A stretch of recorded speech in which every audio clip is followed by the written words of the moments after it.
रोहित, आप ही बताओ अपने बारे में, आपकी जर्नी कैसे स्टार्ट हुई 11th 12th से, आपने कैसे कैसे स्टार्ट किया, क्या प्रोसेस रहा आपका? My name is Rohit Zain. I'm currently completed my MBBS.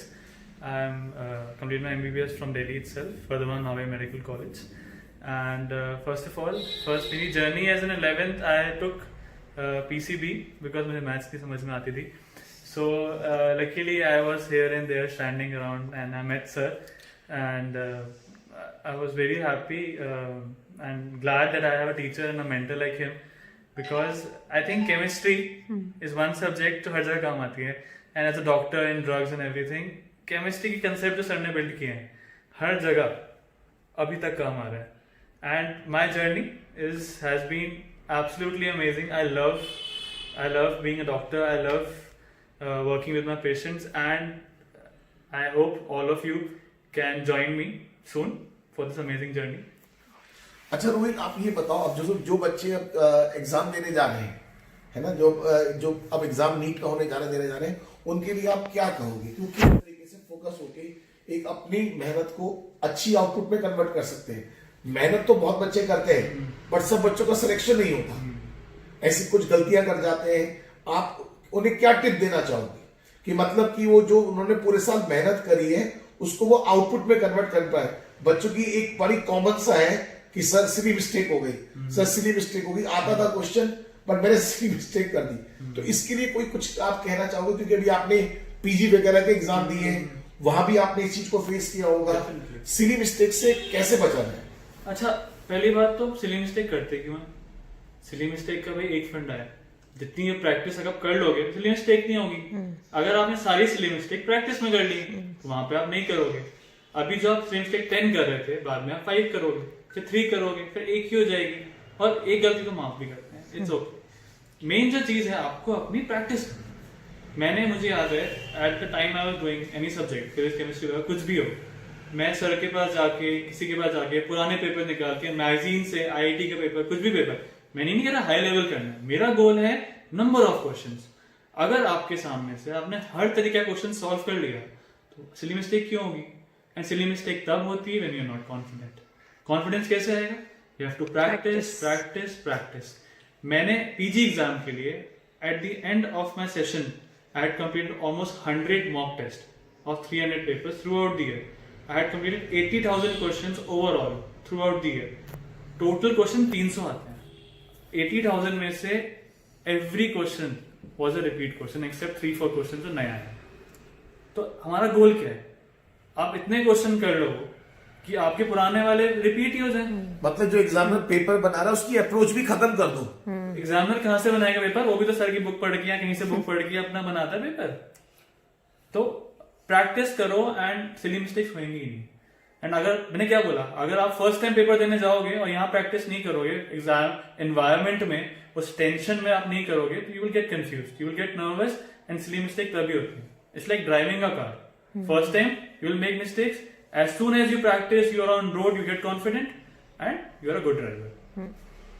ठीक, कुछ और कोई बात कहना चाहोगी? Second thing, I think मेरे हिसाब से जो सबसे बड़ा एक चीज रहती है, first of all, is peer pressure. वो देख के क्या कर रहे हैं, कोई भी चीज नहीं मत उठाना. जो नोट्स हैं, जो आपने अपने फिक्स बनाए हुए हैं, जो क्वेश्चन जहां से कर रहे हो उसी को करो. If you pick anything new at this point of time, you will have to read through it again. और जो भी उसकी आपको, फॉर एग्जाम्पल, आपको टॉपिक कंप्लीट करना है, कोई बंदा 8 घंटे में कर रहा है, आप उसको 10 घंटे में कर रहे हो, आप करो कंप्लीट. आप उसको मत देखो, आपको बोलो मुझे कितनी देर में करना है. उसको देख के टेंशन नहीं लेनी. लोग आएंगे, परेशान करेंगे, टेंशन करेंगे, मैं तो ये भी हो गया, वो भी हो गया. तो क्या हुआ? मैं अपना करूंगा, अपनी पेस पे चलूंगा, and I have to be confident and what I know. क्योंकि इतने सारे टॉपिक्स हैं, जितने आते हैं उन पे कॉन्फिडेंस अगर बन गया तो एक दो क्वेश्चन में मिस हो गए तो फर्क नहीं पड़ता. You will get selected in what you know. ठीक है? तो all the best to all of you. And अच्छा, एक बात और कि आपने कभी इस बात को फील किया कि कोई कभी आपसे कोई नेगेटिव वर्ड बोले या पॉजिटिव वर्ड बोले, या आपके अंदर एक कॉन्फिडेंस था शुरू से ही अलग, उस कॉन्फिडेंस का आपको कितना फायदा मिला? कि आपको, मैंने शुरू में जब मैं 11th क्लास में आपको पढ़ाता था, 12th में आपको पढ़ाता था, आप में औरों से अलग एक तरीके का कॉन्फिडेंस था. आपको पता था कि मैं कर लूंगा. कभी भी आपको ऐसा नहीं लगा कि मैं नहीं कर पाऊंगा, किसी भी स्टेज पे मैंने कभी आपको ये महसूस नहीं किया सर मेरा सिलेक्शन नहीं हुआ तो हमेशा लगता था कि मतलब मैं कर लूंगा सर, कोई दिक्कत नहीं है, मुझे करने दो आप, मैं कर लूंगा। तो इस कॉन्फिडेंस का क्या फायदा मिला? जैसा आपके अंदर ये कॉन्फिडेंस है, ये कॉन्फिडेंस क्यों है या इससे क्या फायदा मिलता है? First of all I think ये कॉन्फिडेंस मेरे पास इनिशियली नहीं होता किसी चीज का, बट मुझे पता है कि अगर मैं क्लास में जा रहा हूँ तो मुझे एक माइंड सेट के साथ जाना है कि ये टॉपिक पढ़ना है ना। And when I read this topic I have cleared my doubt. तो किस बात का मैं why should I not be confident? जब मेरे डाउट्स क्लियर है, मैंने प्रैक्टिस करी हुई है, I know the subject, I know the topic, I am confident. And if you are and you read it because you want to know किस चीज में क्या है, आप उसे सिर्फ रटने के लिए या पास करने के लिए मत पढ़ो, आप उसे अप्लाई करने के लिए पढ़ो, तो अब बोरिंग नहीं लगेगा। एंड मुझे पता है कि मैंने जो चीज पढ़ी है वो सही है, आई हैव अप्लाइड इट, मैंने क्वेश्चन भी किए हैं, वो ठीक भी हो रहे हैं, मेरे जब क्वेश्चन ठीक हो रहे हैं, मेरे मार्क्स अच्छे आ रहे हैं, मेरे टॉपिक की थ्योरी मैंने सही से यार मुझे चीजें याद है, तो कॉन्फिडेंस वहां से। तो कॉन्फिडेंस का एक ही है फंडा, that is if you know your subject only then you are confident. कोई लोग बिना बात के कॉन्फिडेंट होते हैं, उन पर कोई टेंशन लेने की जरूरत नहीं है।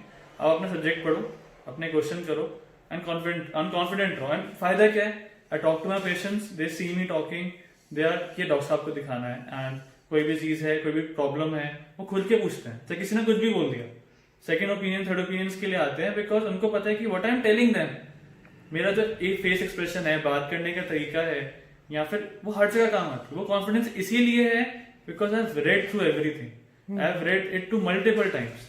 एंड सिंगल रीडिंग से कभी कुछ नहीं होता, आपको बार बार you have to revise it again, so that आप कोई भी चीज मिस आउट कर रहे हो।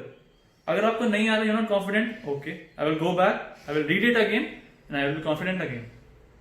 सो आई थिंक ये एक फंडा है जो हर जगह लाइफ में भी काम आएगा, चाहे वो कितना बड़ा कोई शेफ हो, कितना बड़ा कितनी भी हस्ती हो, कोई एक्टर हो, इतनी बार प्रैक्टिस करते हैं, only then they are confident on the screen. So मतलब आपने बहुत अच्छी बात बताई, और एक सबसे अच्छी बात आपने दूसरा क्या कर रहा है इस बात से कभी परेशान मत हो, दूसरे की टेस्ट में क्या रैंक आ रही है, दूसरे ने कितनी जल्दी कोर्स खत्म कर लिया। अगर आप सही कर रहे हैं, तो अपने पे विश्वास रखो। और जो मेरी पुरानी कहानी थी, जो मैं हमेशा बोलता हूं कि कछुआ कल भी जीतता था, आज भी जीतता और आगे भी जीतेगा, ये बात कभी भी खराब नहीं होती, ये वेल प्रूव्ड है। इस बात पे हमेशा विश्वास रखो, धीरे धीरे चलो, बट लगातार चलते रहो, जीत आपकी होगी। Best of luck.